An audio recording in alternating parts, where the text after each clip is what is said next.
So కొన్ని రోజులుగా చాలా ఇష్యూస్తో మా డాన్సర్స్ చాలా ఇబ్బందులు పడ్డారు. బట్ సార్ వచ్చి రియాక్ట్ అయ్యి చిరంజీవి సార్ అందరూ కూడా డాన్సర్స్ బాగుండాలి, వాళ్ళ మధ్య ఏమొచ్చినా సరే వెంటనే రియాక్ట్ అయ్యి అంటే మా మీద ఉన్న ప్రేమని వాళ్ళు ఆ రకంగా మాకు తెలియజేశారు. Thank you so much sir, ప్రతి ఒక్కరికి థ్యాంక్ యూ సో మచ్. మా ఆవేదన అంతా ఒకటే సార్, కార్మికుల కష్టం కార్మికులకే పూర్తిగా చెందాలి అనేది ఒక్కటే మా కోరిక. ఇప్పటికీ మేము అడుగుతున్నది అదే. డాన్సర్స్ పని చేస్తున్నారు, వారికి రావాల్సినంత ఫలితం వాళ్ళకి దక్కట్లేదు.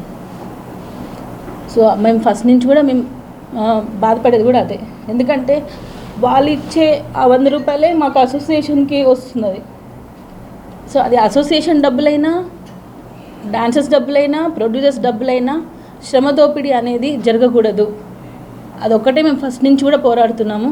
సో దానికి పెద్దలందరూ సహకరించి ఒక సొల్యూషన్ని తీసుకొని వచ్చారు కాబట్టి థ్యాంక్ యూ సో మచ్. ప్రతి ఒక్కరిని రిక్వెస్ట్ చేస్తున్నాను, కార్మికుల నుంచి మాత్రం దయచేసి వారి ఫలితాన్ని వాళ్ళకే పూర్తిగా చెందేలా చేయండి. Thank you. ఇంకొకటి సార్, ఇది కూడా చెప్తున్నాను.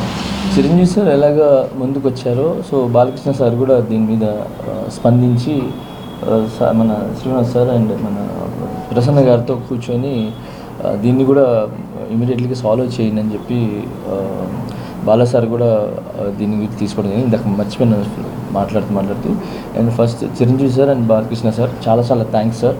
మీరు ఎంత బిజీలో ఉన్నా కూడా డాన్సర్స్ యూనియన్ సమస్యని కానీ కార్మికుల సమస్యని కానీ అర్థం చేసుకుని దాన్ని క్లియర్ చేయించినందుకు చాలా థ్యాంక్స్ సార్.